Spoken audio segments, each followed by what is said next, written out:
air brakes on these train cars are supposed to fail safe. If the pressure drops, the iron stops. It's a fact, pure and simple.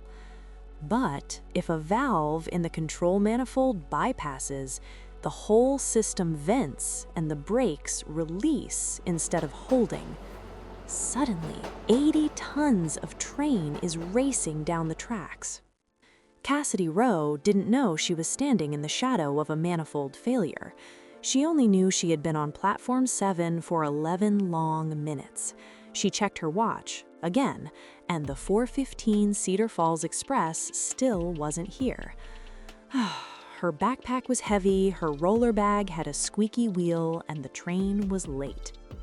She'd looked in the station bathroom mirror 20 minutes ago and thought, okay, my crazy hair looks like a wild fern.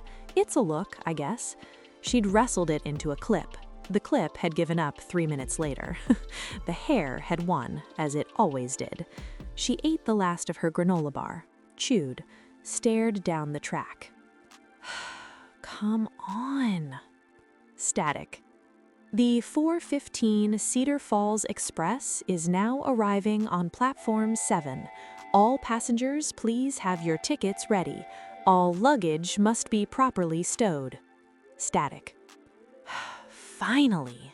She grabbed her backpack, grabbed her roller bag, and turned, immediately, completely, catching the crack in the platform with the front wheel, and the roller bag went sideways. Not gently sideways, sideways like it had somewhere to be. It swung hard into the shins of the man directly behind her. She heard the thud. She spun around and watched, truly watched, in real time, powerless to stop it, a full travel mug of coffee arc through the air and empty itself directly onto the man's white button-down shirt. Every drop, all of it, gone. She stood there. He blinked down at his shirt. The shirt it had been white, past tense. "Oh," Cassidy said. "Oh no, that was my bag, I didn't see the crack, I'm here." She grabbed for the mug. It was already empty. She grabbed for the napkins in her jacket pocket. She had 2, and they were the small kind, the ones that come with takeout orders, completely insufficient for a situation of this magnitude. She held them out anyway. He looked at the napkins. She looked at the napkins. "Those aren't going to do anything," she said. "No," he said. "I know." She put them back. I'm so sorry. Do you have another shirt in your bag? I don't." He looked up from the shirt. She registered that his eyes were very green, not in a dramatic way, just green and tired, and doing the thing where someone is clearly trying to decide how annoyed to be. "I'm Cassidy," she said. "Cassidy Rowe. I ruin things. Nice to meet you." Something moved in his expression. Not quite a smile, close. "Thane Mercer." He picked up the empty mug. "It's fine." He said it like it was settling it, like that was the end of the argument. "You heading to Cedar Falls?" "My grandmother's." She hauled her roller bag upright. "You?" "Work thing." He said it in a way that meant, "I'm not going to elaborate," and she filed that away and left it alone.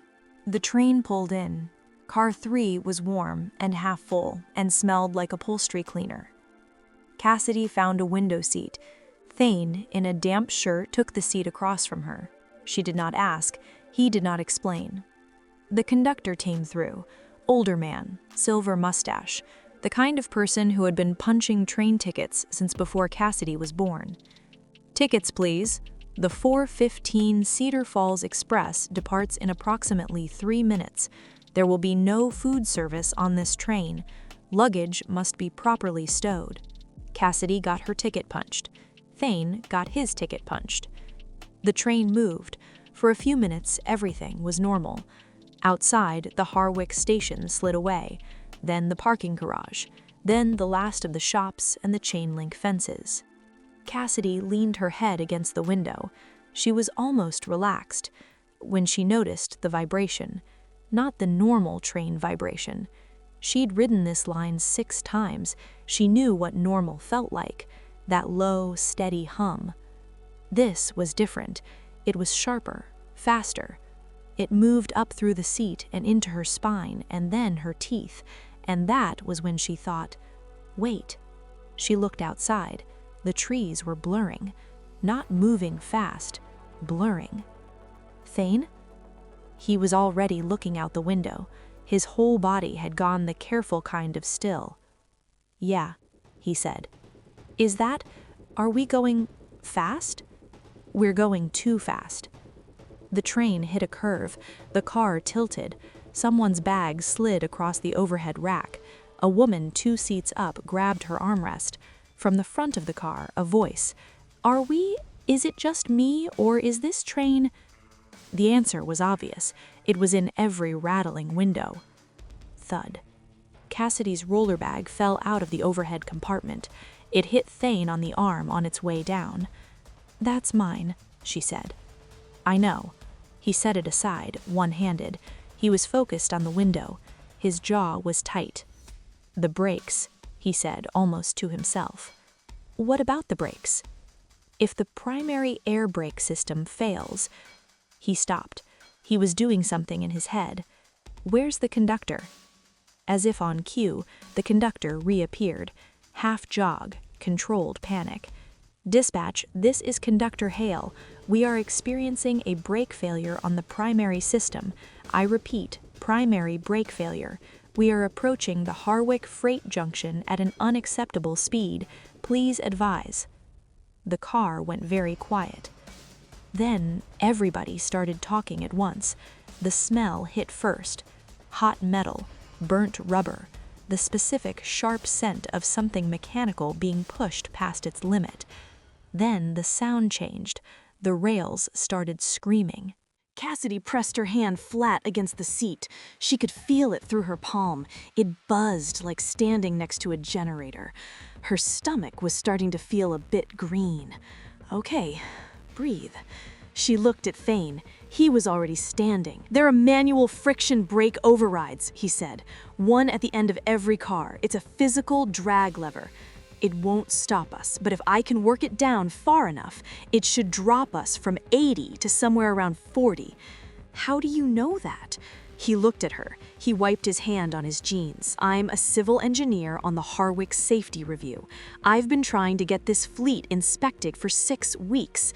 Air brakes are supposed to fail safe, but if a valve bypasses, the system vents. It shouldn't be possible, but here we are. Cassidy stared at him.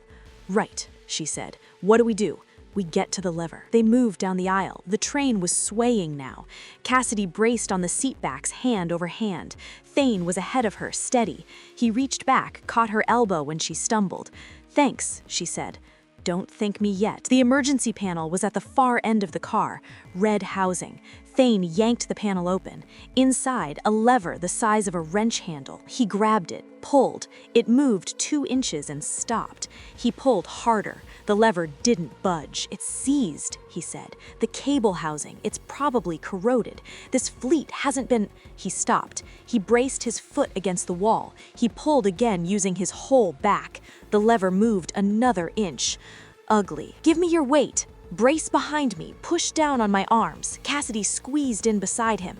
Outside the small window, the gravel was a gray smear. Cassidy grabbed the lever with both hands below his, pushed down. The lever shrieked and dropped 3 inches. The train groaned, a deep metal-on-metal scream.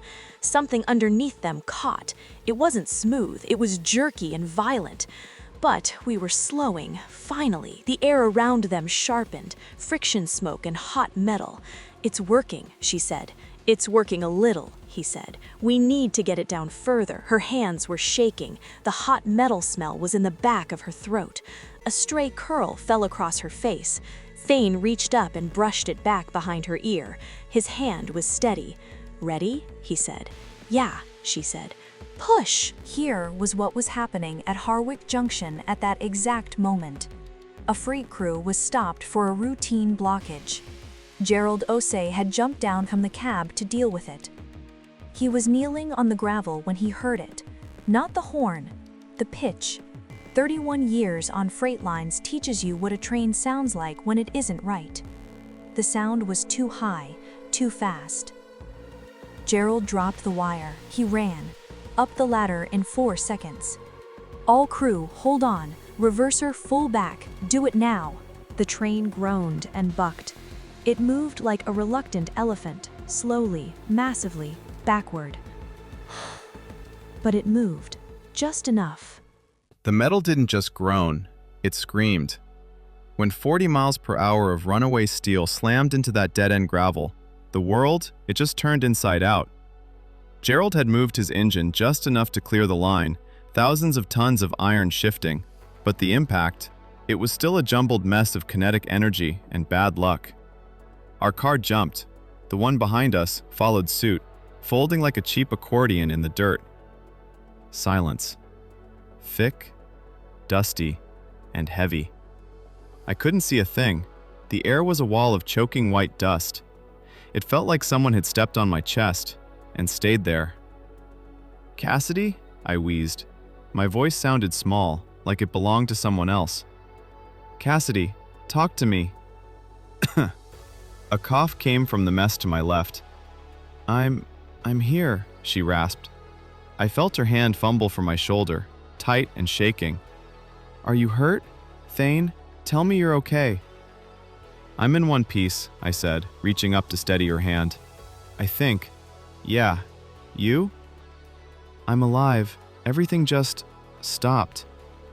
As the dust started to settle, thin streaks of gold and rose light poked through.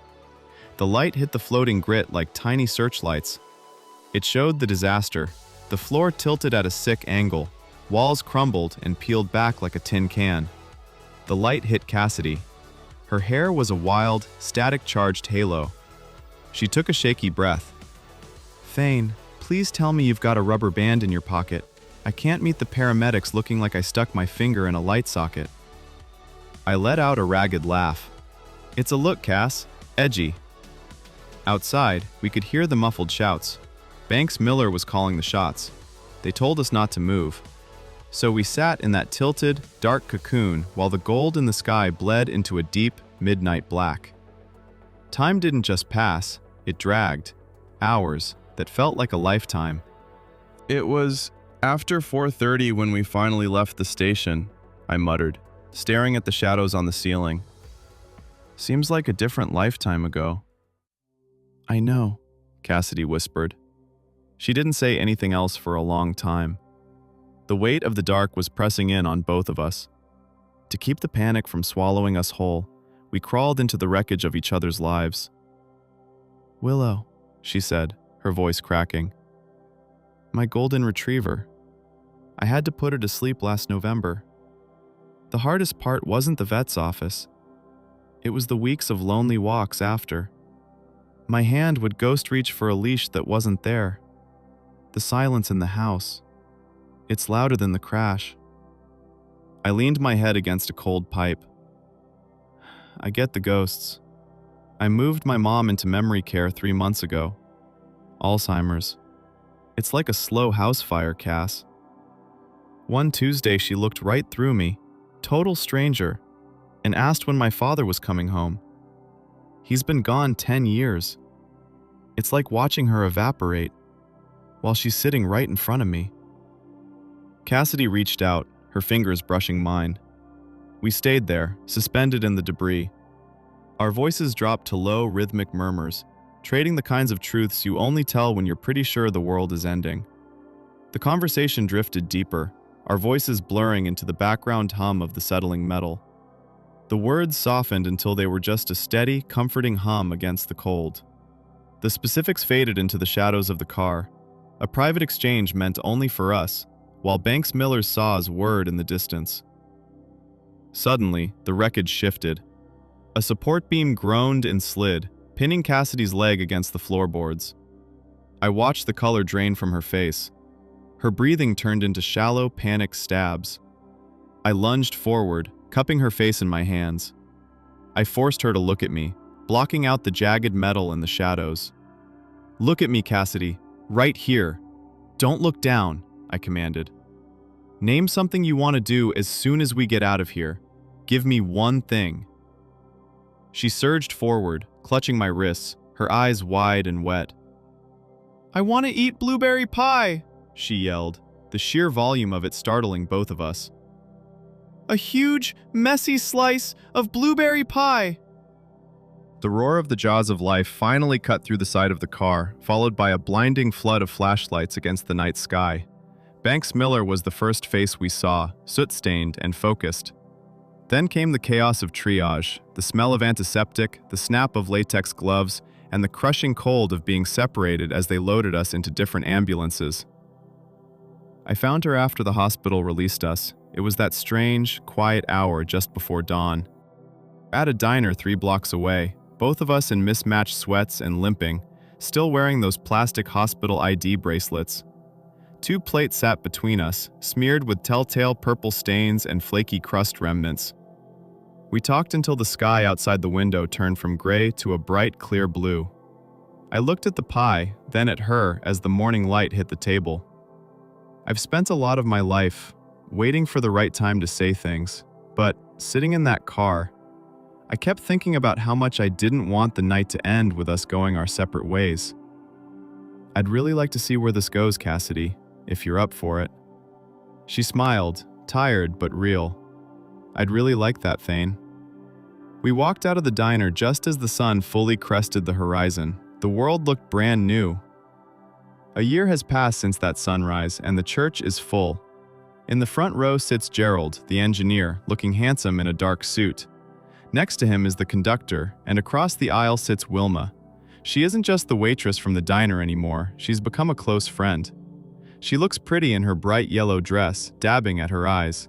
Even Banks Miller is here, the man who pulled us from the iron grave. As Cassidy walks down the aisle, her hair is perfect, not a hair out of place. She looks radiant, absolutely beautiful. She finally reaches for my hands, and I know, we didn't just survive, we thrived. Now the story is over. Thane and Cassidy have survived, they've thrived, and now they get to live happily ever after. So with Runaway Romance behind us, please join me again next week for a new story. As always, please take care of yourself. Bye.